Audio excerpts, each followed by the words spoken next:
Like, is there any other like weird episode? Yeah, I mean, right yesterday in Seoul, something very weird happened. We went to the Jimjilbang. Oh, Jimjilbang. Oh, have you heard of that? You look like Jesus. 네, 안녕하세요. 오늘은 한국 과학과 기술 영역에서 최고의 대학인 카이스트에 왔습니다. 여기서 공부하는 교환학생 지인을 한번 만나보겠습니다. Could you introduce yourself first? Yes. So hello, my name is David. I'm 20 years old and I'm from Switzerland. I'm currently doing an exchange year of study at Kaist, where I study physics.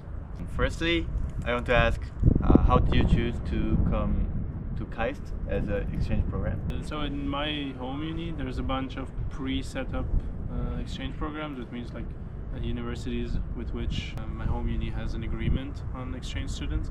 And so while scrolling through the list, I saw that the only one in East Asia who accepted me was Kaist. Because other departments could go to other universities in East Asia, but not physics department. And so it was the only Eastern Asian university that accepted me, and I really wanted to come visit this part of the world and try to live in this part of the world for a while. Was there any reason to be interested in Asian countries? I am half Asian myself, given that, but I've never been to Eastern Asia. I've only ever been to South Asia because I go quite often to India. And I know despite being geographically quite close, it's a very different society and different cultural experience. And so I really wanted to try it.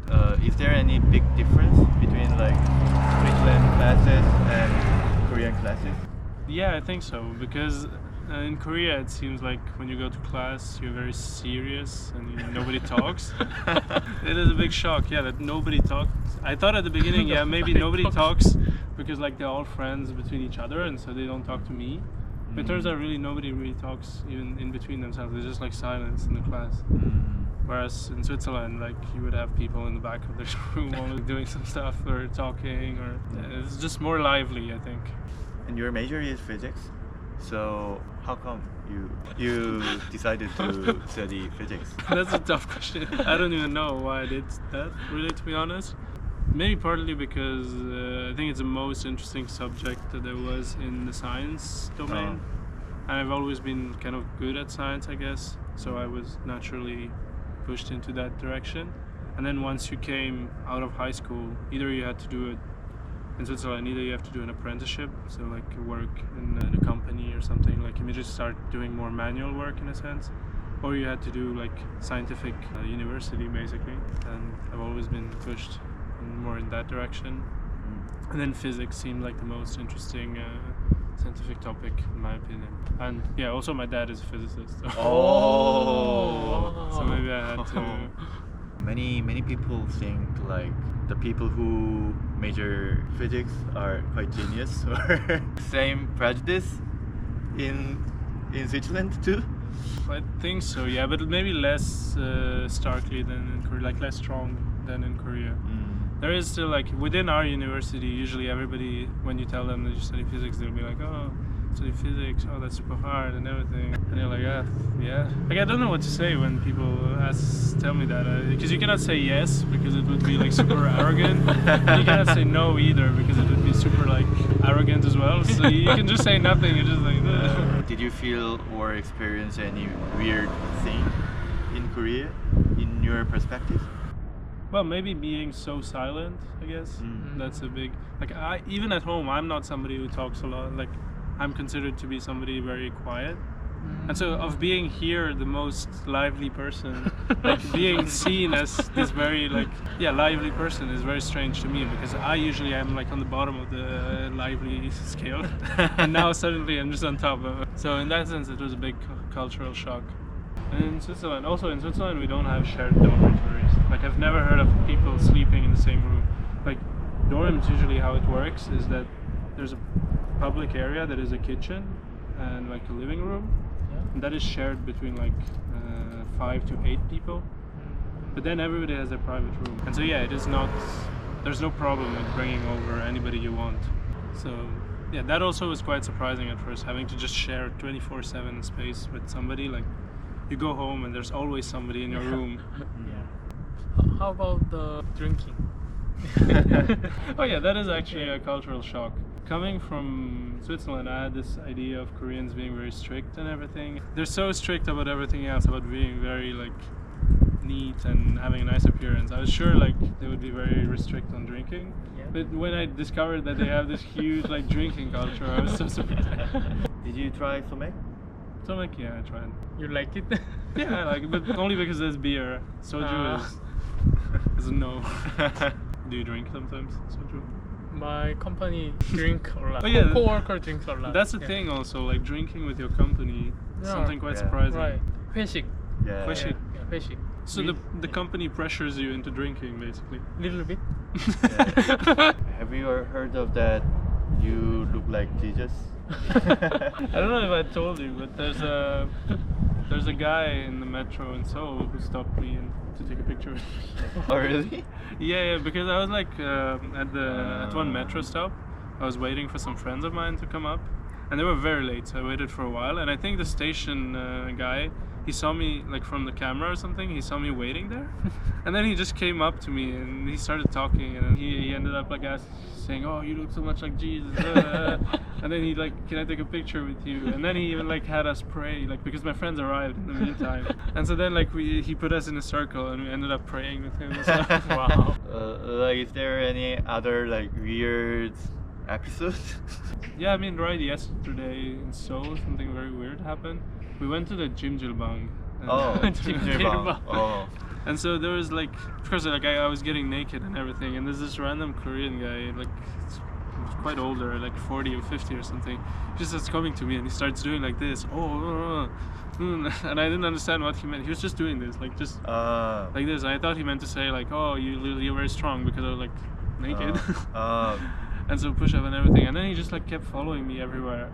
And, like I was going to the entrance of the Jimjilbang, and this guy starts following me, and I go back, and he follows me again when I go back, and then he comes back, and he comes to me and like tries to fist bump me. And so I'm like, okay, I'll just fist bump him, and then maybe he'll get lost and he'll like stop following me. And so I fist bump him, and he just grabs my fist like this, and I'm like naked in front of him with my fist in his hand like this. I'm like, and so I tried to ask him like. Go away. No, I asked him like, "What do you 뭐 드릴까요?" 뭐 드릴까요? And then he kept saying something to me, and he was like holding me, and I couldn't get my hand out, and he was like talking to me like this. I was like, And have you experienced any racism here? I don't think so. The issue is with that is that I wouldn't be able to perceive it, even if I were like if somebody were to be racist with me, I couldn't perceive it because I think I don't have enough ability to read.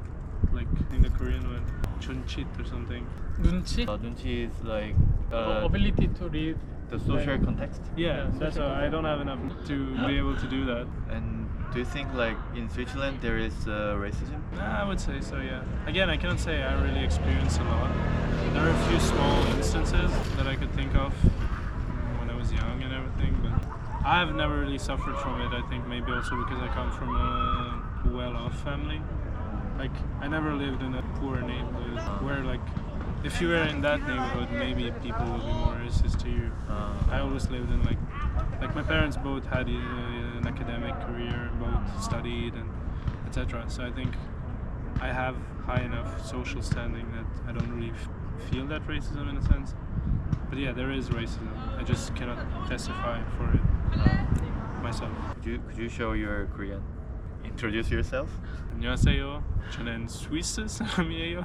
오. 저는 카이스트 학생이에요. 제 이름은 데이비드예요. Yeah. Yeah, it's cool. It's cool. It's good. And yeah, that's about it. Oh yeah, I can say some swear words. 미친애, isn't it mad bitch? 미친 When I learned it, this is 미친애. 미친 애. It's not that strong. Not Okay. not that bad. It's not Yeah. that bad. Can you guys teach me a bad swear word then? I don't know. Ah, I don't. can you teach me something? Oh, you don't know either. But You didn't hear of this? But yeah. You didn't? No, I heard. Wait, I also is it? I learned. I think. Do you want to die? Is it chukule? Oh yeah, yeah. you want to die? Jugule is more like cute. Cute.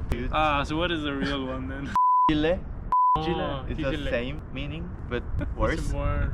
Okay. I'm wondering that in Korea, Department of Engineering, electronic engineering and mechanical engineering and chemical engineering is very popular 10 years ago, and now computer science is very popular. In your country, what major is popular? I think mechanical engineering is the most popular in my university. Oh, really?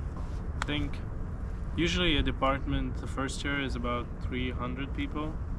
Or like, no, physics is like 250, I think. So 250 to 300, and mechanical engineering had like 600. Wow. And computer science also probably is the two most common ones. Also, the medical college is very popular. Many Korean high school students study very hard to enter the medical school. Is it the same in your country? I don't know if many people study for it, but I know it's one of the hardest. Like, many people fail. I don't think there is a specific aim to... Because I would say Switzerland is less oriented to academic. Like, when you come out of high school, there's not this pressure to go into university and score very high. There is a bit, of course, but it's not like very prominent. And what's your future dream? Okay, I think I kind of know. I don't have a very precise dream for my future. All I would like is to find something that I really enjoy and that I can dedicate myself to. Because I find that for the time being I'm just doing lots of things and like trying a lot of new things, but nothing really sticks perfectly. It's like I'm studying, I'm traveling, I'm doing this and that. If I haven't found something that really sticks to my life, then my dream would be just to find something even very simple that I can just be happy with. How was the time with us? I mean, this is very good. Strange experience. Not strange, but in a good, like, strange in a good way. As I said, it's like trying new stuff. Yeah. It's part of this whole process, I think. Like the whole idea of at the same time talking to the camera, but at the same time talking to you, and at the same time talking to you is like, and like, yeah, it changes the way also I talk. I talk in a more, I don't know, maybe serious way. I feel like I pay more attention to what I say, but I enjoyed it, and I thank you guys for giving me the opportunity to do this, for coming out here. Especially you guys drove from Seoul. Thank you so much. We are also also- very thank you yeah. for inviting us. 박수 치면서 마무리할까요? 감사합니다.